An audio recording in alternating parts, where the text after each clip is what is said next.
Baik, masih lagi bersama saya Hafizul Rasid dan kita nak teruskan kepada perbincangan kita seterusnya bersama dengan Datuk Khalid Jaafar. Kita melihat kepada penubuhan ataupun mewujudkan satu suasana politik yang baru serta kita ingin melihat juga kepada satu sistem demokrasi, sistem politik kita yang bergerak ke hadapan yang lebih progresif dan pastinya kita akan bersama dengan Datuk sekali lagi, Datuk. Ya. Baik, Datuk, kalau kita lihat setiap ahli-ahli politik ataupun setiap parti politik mungkin ada percanggahan pendapat. Mungkin dari segi ketidaksetujuan dalam politik itu, dari segi pencanggahan idea itu satu perkara yang normal yang dapat kita saksikan walaupun di luar negara dan sebagainya. Namun bagaimana kita boleh mengambil kita tahu setiap ahli parlimen di dalam parti-parti sama ada kerajaan ataupun pembangkang ke tidak mengira parti-parti ini, setiap ahli parlimennya mempunyai kepakaran mereka masing-masing. Mereka mempunyai pengalaman yang luas dalam bidang yang tertentu. Ketika mana kita berdepan dengan pandemik COVID-19, krisis ekonomi pada ketika ini, bagaimana kita ingin mencari satu titik kerjasama antara mereka semua supaya kita dapat menggabungkan kepakaran ini, dapat menggabungkan pengalaman mereka ini untuk kita keluar daripada kemelut politik, kemelut COVID-19 ini, Datuk. Saya rasa untuk memang banyak titik temu idea-idea yang sama, ya. Tetapi saya rasa untuk walaupun idea itu sama, kerjasama itu tak jadi. Kenapa?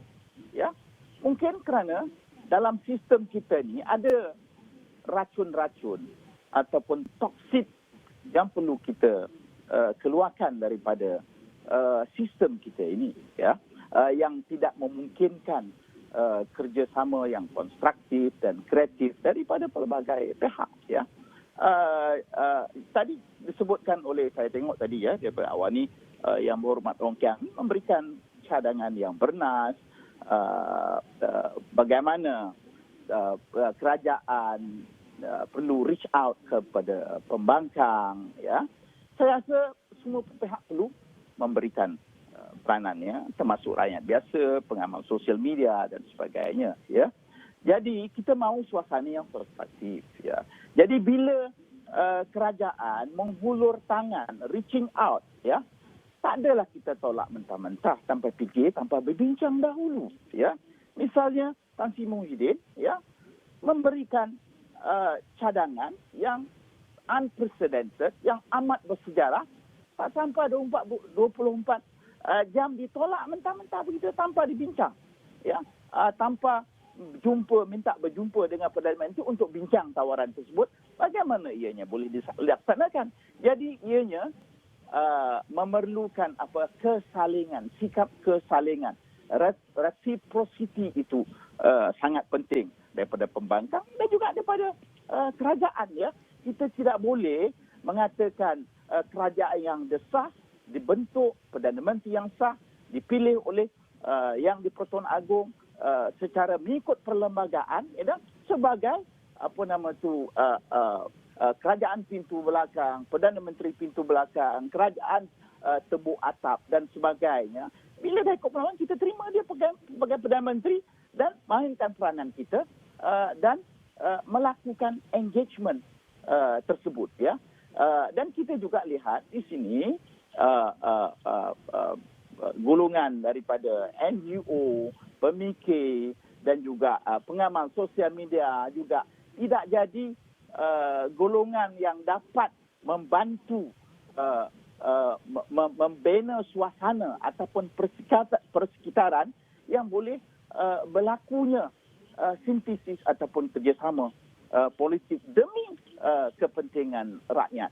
Jadi pembangkang juga, ya, menunjukkan sikap yang tidak positif selama 17 bulan yang lalu dengan pelbagai tuduhannya memobilisasi media sosial supaya Perdana Menteri letak jawatan dan bila dibuka dan mereka nak bekerjasama menyelesaikan COVID, minta parlimen dibuka. Bila dibuka di parlimen buka, hiruk-piruk, ya, menjerit sana, menjerit sini, ada suara ungka, ada suara siamang dalam Dewan Rakyat kita tersebut, ya. Jadi tidak ada suasana yang konstruktif. Jadi kena dua belah pihak ini, ya, pembangkang mempunyai tanggungjawab, ya, untuk menunjukkan cara-cara yang positif, ya, dalam hal ini, ya. Jadi saya rasa kita perlu semua pihak ya perlu merenung sejenak ya, mengadakan introspection ya, bagaimana kita boleh melakukan kerjasama yang kreatif, yang konstruktif demi kebajikan rakyat, demi kesihatan rakyat, demi nyawa rakyat, demi pekerjaan dan juga ekonomi rakyat ya. Jadi semua pihak ya. Jadi lepas kalau dah dilantik nanti Perdana Menteri yang baru tidak adalah lagi cemohan-cemohan mesti letak jawatan, tak cukup nombor, tak cukup angka, aku ada nombor, aku ada angka ya. Kita tak mau dengar tersebut. Kalau kita boleh pembangkang boleh beranjak daripada sikap negatif tersebut, saya rasa akan berlaku satu kerjasama yang konstruktif demi untuk rakyat dan juga masa depan Malaysia. Dan Datuk, untuk menuju kepada suasana ataupun pentadbiran yang lebih konstruktif dan sebagainya, pasti memerlukan pelibatan bipartisan, rentas parti dalam pentadbiran untuk kita melicinkan lagi pentadbiran dan kerajaannya. Dan sekiranya politik kita ini masih lagi berasaskan kepada dendam, yang menang terus makan yang kalah. Dan yang juga di media sosial kalau kita lihat banyak posting-posting yang sepertinya bertujuan untuk membunuh karakter seseorang ahli politik itu. Kita nak bergerak ke hadapan ini. Adakah ahli politik kita ini bersedia ke tahap sebegini? Dan bagaimana sebenarnya daripada tindakan ahli politik ini, ia beri cerminan kepada rakyat di bawah sana, di mana rakyat mungkin dalam keadaan yang bergaduh sesama sendiri walaupun mereka ini berlainan pendapat dan sebagainya, tapi akhirnya di parlimen nanti kalau kita lihat ahli parlimen ini elok saja makan sekali semua. Iyalah, saya rasa ahli politik, ahli parlimen juga pelakon drama yang hebat ya. di bilik makan ketawa kelak besar-besar ya. Tapi dalam Dewan Rakyat ya, mereka lain perangainya. Patutnya sebaliknya. Di Dewan di luar bergaduhlah kamu ya. Dalam Dewan kita nak tengok pemikiran yang konstruktif yang rakyat lihat, bukan dia masa di lobi ya, di bilik makan, di restoran. Yang rakyat lihat adalah di Dewan Rakyat tersebut, Dewan yang mulia tersebut. Jadi kita kena tampilkan sikap tersebut, semua pihak. Bila menteri cakap, dengar ya, dan juga ikut peraturan mesyuarat, tak mencelah dan sebagainya, bukan menjerit-jerit ya. Jadi saya rasa kalau bersedia tak bersedia, jadi bagi saya kita kena belajar untuk bersedialah ya, kena belajar untuk bersedia.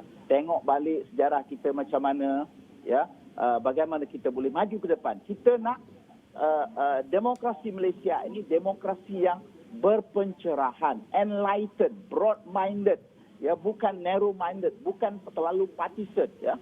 Memang sistem kita adalah sistem dua parti, ya, dan sistem demokrasi Westminster ini mungkin bukanlah yang terbaik. Ini yang kita dah warisi ini, kita guna secara yang sebaiknya dan boleh berlaku yang menggunakan sistem Westminster tersebut.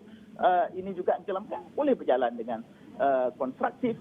Ada negara-negara lain yang sistemnya tak ada parti pembangkang, yang ada cuma fraksi sahaja, ya.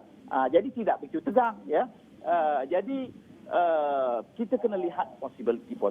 Tetapi untuk rakyat, bagi rakyat, saya rasa mereka memerlukan sebuah kerajaan yang mantap dan stabil, ya, supaya dasar-dasar dapat dijalankan, dapat dilaksanakan, ya. Daripada pihak pembangkang boleh mengkritik, boleh memberikan cadangan dalam semua bil-bil dasar-dasar yang dibentangkan, ya. Itu sistem yang kita lalui, ya, dan kita telah lalui sistem ini agak lama, lebih daripada 60 tahun dan berjalan dengan baik, ya. Kita sekarang ini dengan kedudukan pembangkang yang lebih kukuh, yang lebih kuat daripada sebelumnya, ya, kerajaan perlu melakukan engagement, temu-tembung, ya, reach out, ya, seperti yang ditunjukkan oleh Tan Sri Muhyiddin Yassin, ya, kepada parti-parti imbalan. Tapi saya terperanjat, ramai terperanjat, rakan-rakan saya terperanjat, ya. Mengapa ditolak, ya? Kenapa tidak dibincang? Pakatan Harapan tidak panggil berbincang untuk melihat apakah tawaran-tawaran tersebut, dan juga minta berjumpa dengan Perdana Menteri untuk membincangkan tawaran tersebut, bagaimana ianya boleh dilaksanakan dan memajukan demokrasi di Malaysia dan juga untuk menjaga kepentingan rakyat untuk menghadapi seperti COVID yang menyelamatkan nyawa rakyat, kesihatan rakyat, pekerjaan rakyat dan juga ekonomi negara. Ya, kalau kita lihat itu antara perincian daripada titah amanat dan juga teguran daripada Raja-Raja Melayu sebelum ini menyatakan kita perlu wujudkan satu kestabilan politik dan fokus kita pada ketika ini perang kita melawan COVID-19 dan juga kita menyelesaikan krisis ekonomi dan sebagainya. Namun pelbagai ataupun banyak kali teguran telah pun diberikan kepada ahli politik pada ketika ini. Kita menampakkan dari segi kestabilan itu masih lagi belum dicapai sehingga tumbangnya kerajaan Perikatan Nasional sejak beberapa hari yang lalu. Ini menyaksikan mereka ini seperti tidak mengendahkan kata-kata daripada ataupun teguran daripada istana ini. Bergerak ke hadapan. Sekiranya mereka terus mengendahkan kata-kata daripada pihak istana ataupun institusi raja-raja sendiri, bagaimana kita melihat kepada kestabilan politik yang kita inginkan ini? Saya rasa kita perlu mempunyai pemikiran dan sikap yang broad-minded, high-minded, berpencerahan, enlightened di kalangan ahli-ahli parlimen kita, ahli-ahli politik kita, ya. Jadi kita tidak perlu ada amalan untuk rentas parti dan sebagainya, mengadakan tembung-tembung engagement yang positif ya di kalangan dan juga konstruktif di kalangan ahli-ahli parlimen, di kalangan tokoh-tokoh politik ya. Jadi saya rasa kita boleh mengambil pengalaman demokrasi di Malaysia kita ya. Kita lihat kesediaan ya dari awal lagi ya dalam pembentukan kerajaan untuk mendapat kemerdekaan, semua pihak bergabung untuk memperoleh kemerdekaan ya. Apabila kita menghadapi krisis yang parah selepas 13 ni, kita lihat bagaimana pimpinan Allahyarham Tun Abdul Razak membuat satu gabungan yang lebih besar ya, iaitu kemudian dinamakan sebagai Barisan Nasional yang mewakili suara majoriti besar daripada rakyat. Ini pengalaman yang kita lakukan ya. Tetapi setiap wakil parti tersebut mesti ada sikap yang mahu bertolak ansur, mahu jangan kita fikirkan fikiran kita saja. Kita mesti juga mendengar fikiran orang lain ya.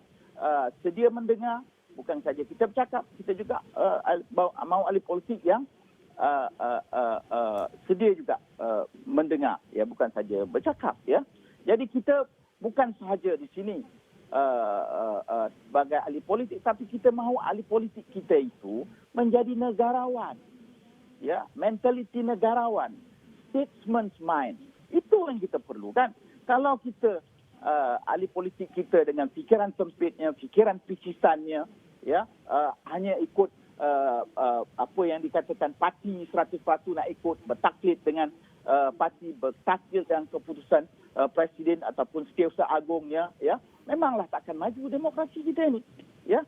Jadi dalam hal ini saya ingat, saya mahu, mungkin saya harapan saya lah ya, NGO, pimpinan NGO juga perlu berfikiran luas, perlu membantu dalam hal ini untuk mencipta suasana yang lebih kondusif ya untuk demokrasi kita maju ke hadapan. Saya rasa Malaysia, rakyat Malaysia punya kapasiti untuk bergerak ke hadapan ya, bergerak ke hadapan.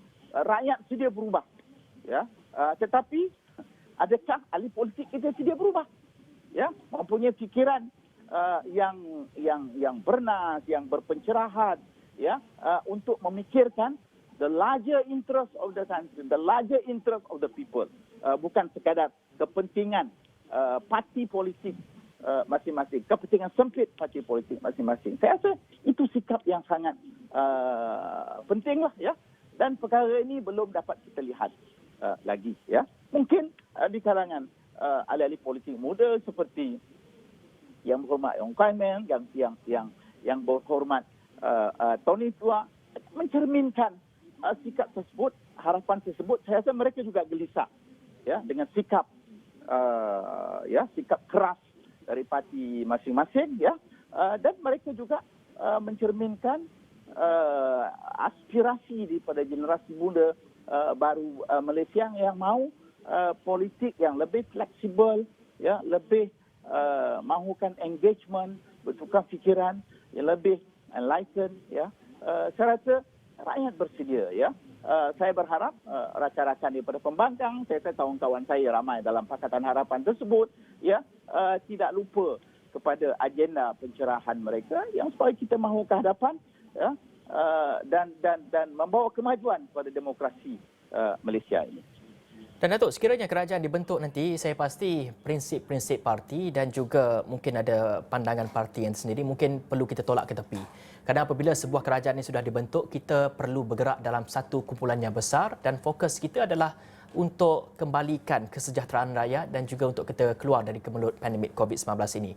Bercakap mengenai pembentukan sebuah kerajaan dan sebagainya, pasti kita mahukan sebuah kerajaan yang inklusif, yang membabitkan pelibatan banyak golongan dan juga banyak lapisan masyarakat dan sebagainya. Dan kalau kita lihat juga, ini bagi memastikan tiada suara yang terpinggir dan sebagainya. Dan sekiranya kerajaan yang bakal dibentukkan nanti, mungkin ada harapan daripada Datuk untuk kita pastikan ini bermakna kerajaan ataupun barisan kabinet nanti tidak hanya berorientasikan kepada satu lapisan masyarakat saja ataupun kepada satu golongan saja. Bagaimana ia dapat direalisasikan, Datuk?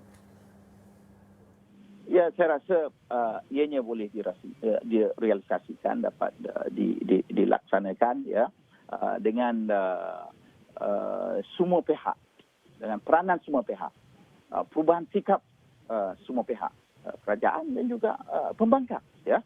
Jadi kita mengambil sikap yang terbuka, ya, untuk maju ke hadapan untuk kepentingan rakyat kita.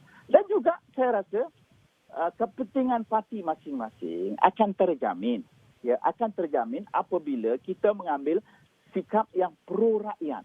Apa-apa sikap yang pro rakyat. Kalau kepentingan itu terjamin dengan kita menjalin kerjasama dengan kerajaan, maka lakukan itu, ya. Itu yang rakyat mahu. Tetapi kalau mereka mengambil sikap seperti dahulu, ya, apabila kerajaan apa yang kerajaan buat itu tak betul, perlu disanggah, Perdana Menteri kena letak jawatan, Perdana Menteri tidak ada sokongan atau Perdana Menteri dengan sokongan nipis, saya rasa kita tidak akan maju, ya. Siapa yang dilantik oleh Perdana Menteri dan kabinet dan Perdana Menteri melantik kabinetnya perlu diterima sebagai lantikan dan pembentuk kerajaan yang sah dari segi perlembagaan. Selepas itu adalah engagement, ya, engagement oleh semua pihak, ya. Jadi semua pihak perlu mengambil sikap yang positif, ya, dan juga saya juga berharap, ya, media sosial juga, ya, perlu memainkan peranannya, pengamal media sosial diperankan supaya create a positive condition, suasana yang kondusif, ya, untuk ahli-ahli politik, ya, bekerjasama demi kemajuan negara, demi kemajuan ekonomi, demi pemulihan ekonomi dan juga menghapuskan COVID ini, ya. Saya rasa ini kita tak mahu lagi lah baca tweet ke WhatsApp yang berlega, yang sebagai tular, yang mari kita kutuk Menteri Fulan, mari kita kutuk Menteri Fulana, ya. Kita tak mahu sikap tersebut. Ini tidak membantu, ya. Jadi kita kena create semua pihak.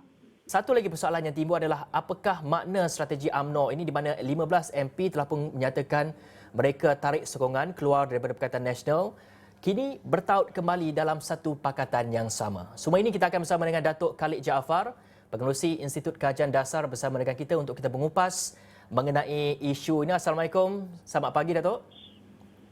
Waalaikumsalam warahmatullahi wabarakatuh dan selamat pagi, ya. Baik, Datuk, kita nak melihat kepada jangkaan dalam masa yang terdekat ini adalah usaha pembentukan kerajaan baru dan juga kita bakal saksikan pelantikan Perdana Menteri yang ke-9, Perdana Menteri yang baru. Jadi kita melihat kepada situasi semalam, 114 ahli parlimen daripada Barisan Nasional, daripada Perikatan Nasional, daripada GPS telah pun dipanggil menghadap Yang di-Pertuan Agong. Walhal Pakatan Harapan Plus tidak lagi dipanggil. Adakah ia memberi bayangan Perdana Menteri baru adalah dalam kalangan mereka yang telah pun menghadap Yang di-Pertuan Agong ni, Datuk? Pertamanya, sebelum saya terus kepada persoalan tersebut, saya ingin memberikan satu perspektif yang lebih luas, ya, yang kita semua, kebanyakan kita tidak meletakkan kehadapan melihatnya secara itu. Pertamanya saya nyatakan sebagai rakyat Malaysia, saya berbangga, ya, dengan demokrasi yang ada dalam negara kita sekarang ini. Ya, tentunya, ya, apabila sebuah parti atau satu gabungan telah memerintah lebih pada 60 tahun Malaysia ini, bila berlaku perubahan, ianya menimbulkan pelbagai persoalan dan juga pelbagai pemain-pemain, aktor-aktor dalam proses tersebut, ya, menampilkan pelbagai reaksinya. Tetapi kita berbangga, ya, segala ini, transition ini kepada mungkin apa yang boleh kita katakan sebagai suatu tahap demokrasi yang lebih baru berlaku secara teratur dan aman dan sebagainya. Ini ramai yang kurang menghargai perkara ini. Kita tengok, ya, bila jatuh Suharto, ya, pelbagai kegolakan, pertumpahan darah berlaku di negara jiran kita sebut, ya, dan juga presiden yang pertama selepas Suharto, Habibie, ya, tidak dapat bertahan lama. Dia tidak mendapat keyakinan daripada anggota parlimen, maka dipaksa bertukar kepada Gus Dur. Ya, Gus Dur juga tidak bertahan lama. Saya rasa hampir 10 tahun, ya, Indonesia menghadapi pergolakan dan ketidaktentuan tersebut, ya, untuk sampai sebagai suasana yang stabil di Indonesia. Seperti hari ini, kita juga jiran kita sebelah utara, negeri Thailand, bagaimana pergolakan politik, ya, dua pihak yang begitu tegang sekali dan berlaku pertumpahan darah dan sebagainya. Tetapi alhamdulillah di negara kita, ya, bertukar daripada Barisan Nasional kepada Pakatan Harapan berlaku secara aman. Pakatan Harapan tidak dapat bertahan, ya, lebih daripada 22 bulan, ya, jatuh, ya, dan proses tersebut berlaku secara aman. Gabungan yang baru muncul, iaitu Perikatan Nasional muncul, dan Tan Sri Muhyiddin Yassin dipilih kerana dia mendapat sokongan majoriti daripada ahli-ahli parlimen semua. Dia menjadi Perdana Menteri, ya, Perdana Menteri yang sah, ya, Perdana Menteri yang mengikut perlembagaan, ya. Itu perkara tersebut, fasa tersebut berlaku secara aman dan juga secara stabil, ya. Sekarang ini, ya, Perikatan Nasional jatuh kerana penarikan daripada beberapa anggota parlimen daripada UMNO, tetapi negara kita juga aman, ya. Negara kita aman, dan sekarang proses pemilihan Perdana Menteri yang baru setelah Tan Sri Muhyiddin Yassin meletakkan jawatan, proses pemilihan itu juga insya-Allah akan berlaku secara aman mengikut lunas-lunas perlembagaan. Jadi kita sebagai rakyat Malaysia, kita mesti berbangga. Kita jangan pening sangat, ya, pening sangat dengan krisis politik seperti ini, ya. Kerana kita tidak ada nyawa kita, harta benda kita, keselamatan kita terjamin, ya. Kita boleh pergi warung, minum kopi dengan kawan-kawan kita, ya, kecuali dalam keadaan COVID tak boleh, tak mengizinkan, tetapi semuanya berlaku dengan aman dan tenteram. Saya yakin kali ini juga, ya, sistem kita yang ada, ya, perlembagaan kita yang ini sekarang ni digunakan akan sekali lagi dapat menentukan peralihan kuasa daripada Perdana Menteri lama kepada Perdana Menteri yang baru secara aman dan juga tenteram, ya. Ya, Datuk. Hello? Ya. Baik, Datuk. Benar, kita harus sokong apa dengan penjelasan daripada Datuk sebentar tadi mengenai transisi ataupun pertukaran kerajaan kita sangat lancar. Sebelum ini kalau kita lihat pertukaran sejak daripada 2018 lalu ataupun sebelum ini memang lancar dari segi tiada rusuhan dan sebagainya.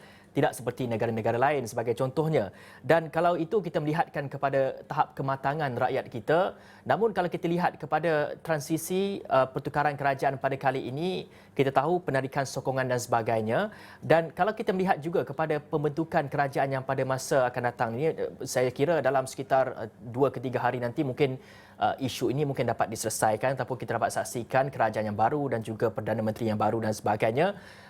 Kita melihat kepada komposisi di dalam pakatan yang akan ditubuh ataupun pakatan yang berjaya memenangi majoriti nanti.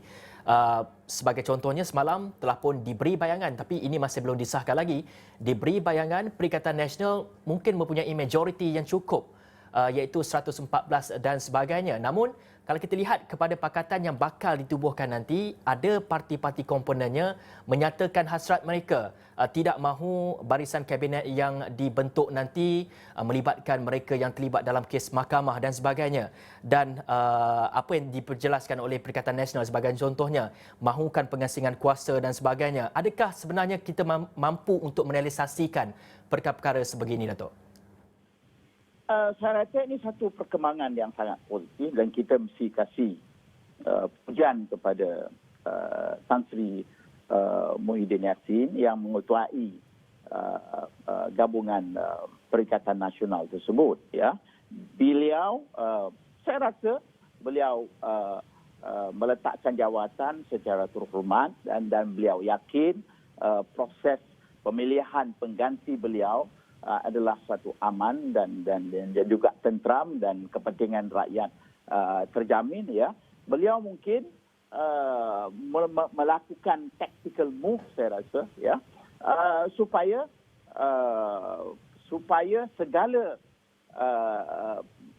perkara-perkara kebencian, keluhan kepada beliau dan juga kerajaan beliau, Kerajaan Perikatan Nasional itu akan hilang, ya. Dan segala yang digembar-gemburkan oleh satu pihak yang lain yang mengatakan ia ada majoriti dan setiap hari meratibkan bahawa dia Tan Sri Muhyiddin kena letak jawatan, PN tidak ada sokongan majoriti.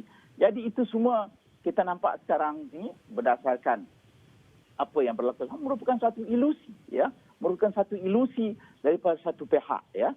Jadi kita tidak boleh lagi bermain dengan ilusi tersebut. Ya, kita mesti berpijak kepada kenyataan, ya, kenyataan dan juga realiti politik. Ya, nampaknya seperti yang saudara sebutkan tadi, iaitu PN akan kembali berkuasa. Ya, dan Perdana Menteri yang baru yang dilantik oleh Duli Yang Mahamula Suri Baginda yang di-Pertuan Agong ialah seorang bukan saja berintegritas, tapi juga kabinetnya yang dibentuk nanti adalah seorang yang berintegritas. Yang ini semua merupakan aspirasi rakyat. Ya, jadi kita semua berbangga, perlu bersyukur ada seorang Perdana Menteri yang meletakkan jawatan dan mempunyai, ya, kuasa pengaruh yang kuat dalam pembentukan kerajaan yang baru, meletakkan syarat-syaratnya.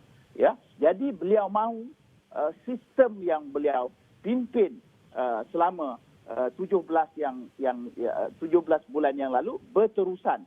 Dan ini satu perkara yang positif untuk negara kita dan juga untuk rakyat Malaysia.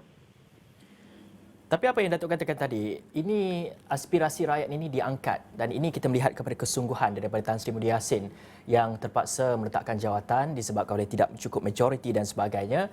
Dan kalau kita lihat juga, ini satu usaha ataupun satu bayangan daripada Tan Sri Muhyiddin Yassin untuk memastikan kepimpinan yang seterusnya dapat meneruskan dari segi sistem pemerintahan dan juga sistem pentadbiran yang baik. Besar harapan daripada Tan Sri Muhyiddin Yassin sebelum ini. Namun kalau kita lihat, kalau komposisi dalam Perikatan Nasional sekiranya mendapat majoriti untuk membentuk kerajaan dan sebagainya, komposisi itu terdiri daripada Parti UMNO yang merangkumi daripada Barisan Nasional, PN dan sebagainya. Kita melihat kepada UMNO itu sendiri. Sebelum ini, sejak daripada kita merdeka lagi, UMNO ini cukup selesa memegang jawatan nombor 1 dalam kerajaan dan sebagainya. Tapi ini kali pertama Presiden Parti terbesar Melayu ini tidak dinamakan sebagai calon. Hanya naib presiden saja dinamakan sebagai calon. Bagaimana persepsi rakyat di akar umbi dan juga bagaimana persepsi dari segi masyarakat melihat kepada isu ini, terutamanya kepada ahli-ahli UMNO sendiri? Saya rasa rakyat biasalah, ya, rakyat biasa tidak mahu calon Perdana Menteri ataupun seorang yang dipilih walaupun parti dia punya ahli parlimen yang ramai, ya, terdiri pada orang yang sedang menghadapi kes mahkamah, ya. Saya rasa ini merupakan, I think, the will of the people lah, ya, yang kehendakkan itu. Dan saya rasa Tan Sri Muhyiddin Yassin membaca denyut nadi kemahuan rakyat tersebut. Kita sudah sampai satu peringkat yang baru dalam proses demokrasi dan cara kita berpolitik, ya. Mengapa rakyat Malaysia menolak? Mengapa BN kalah dalam pilihan raya yang lalu, ya? Tidak lain tidak bukan kerana gejala kerana pemimpin negara dipimpin oleh seorang kleptokrat, ya. Itu jelas daripada kemahuan rakyat, ya. Daripada ahli-ahli UMNO sendiri, ya. Mereka mereka membersihkan parti mereka daripada unsur-unsur kleptokrasi tersebut, ya. Jadi ini saya rasa sangat penting, ya. Jadi kita sudah sampai kepada satu peringkat dalam pengalaman demokrasi kita, ya, bahawa kita mahukan seorang pemimpin negara bukan saja dipilih daripada rakyat kawasan dia, tetapi juga mempunyai integriti, tidak terlibat dalam rasuah, kes-kes jenayah dan juga kleptokrasi. Saya rasa ini sebagai rakyat Malaysia saya berbangga dengan ini, ya. Dan walaupun mereka Tan Sri Muhyiddin Yassin juga berasal daripada UMNO, ya, dan UMNO punya sumbangan yang besar dalam sejarah negara kita, memperoleh kemerdekaan, kemudian yang membentuk Malaysia dan banyak lagi, dan kemajuan ekonomi, kemajuan sosial, pendidikan, kesihatan dan sebagainya ketika UMNO memimpin negara kita, ya. Tetapi apabila UMNO itu terpalit dengan rasuah yang begitu besar sekali, yang begitu buruk sekali, unsur kleptokrasi itu, rakyat mengambil tindakan yang decisif, yang berani, ya, untuk membawa haluan yang baru kepada negara kita, ya. Jadi apa yang disebut oleh Tan Sri Muhyiddin Yassin itu, kita perlu Perdana Menteri dan juga Kabinet yang tidak terlibat dengan mana-mana kes jenayah, itu merupakan hasrat rakyat sendiri. Beliau merupakan, boleh kita sebutkan sebagai penyambung lidah rakyat dalam hal tersebut. Dan yang pasti pengundi dan juga akar umbi perlu menerima dari segi perubahan politik ini. Seperti dahulu kita tahu presidennya akan diberikan jawatan tertinggi dan sebagainya. Saya pasti semua perkara ini adalah melihat kepada pendirian MKT Parti sendiri untuk kita membentuk sebuah kerajaan itu. Dan kalau kita bercakap mengenai pendirian parti dan juga prinsip sesebuah parti ini sendiri, kita tahu setiap parti ini mempunyai prinsip yang tersendiri. UMNO sebelum ini lantang menyatakan tidak akan bekerjasama dengan DAP, tidak akan menamakan ataupun bekerjasama dengan Datuk Seri Anwar Ibrahim, dan Pakatan Harapan juga sebelum ini mengatakan tiada kerjasama dengan kumpulan yang terpalit dengan kes-kes rasuah, kes-kes mahkamah dan sebagainya. Dalam keadaan ini, masih lagi belum kenyataan dikeluarkan oleh Istana Negara menyatakan mana pakatan yang mempunyai majoriti dan sebagainya. Sudah pasti isunya berbalik kepada numbers ataupun majoriti masih lagi menjadi perhatian, masih lagi menjadi persoalan rakyat. Dan adakah Datuk melihat segala prinsip tadi no DAP, tidak akan bersama dengan kleptokrat dan sebagainya, adakah prinsip ini mungkin boleh diabaikan demi mendapatkan majoriti? Saya rasa perkara itu sudah akademik saja. Sekarang ini masing-masing telah menghantar, Istana Negara pun telah memanggil parti-parti dan gabungan tersebut, ya, untuk menyatakan pendirian mereka, manakah siapakah yang akan jadi Perdana Menteri Malaysia, ya. Jadi kata-kata seperti no Anwar, no DAP tersebut, ya boleh, mereka juga mahu menjaga dukungan daripada grassroots mereka, ya. Tetapi ya, kita menang dalam pilihan raya ini bukan saja dukungan daripada parti kita. Kita juga mahu mendapat dukungan daripada yang bukan ahli parti kita ataupun orang yang tidak berparti, ya. Jadi kita telah sampai satu peringkat di mana, ya, masyarakat, rakyat yang tidak berparti tersebut punya kuasa yang decisif. Kalau kita ikut jumlah ahli UMNO seluruh negara, tak mungkin Pakatan Harapan boleh menang dalam raya Umum yang lepas, ya.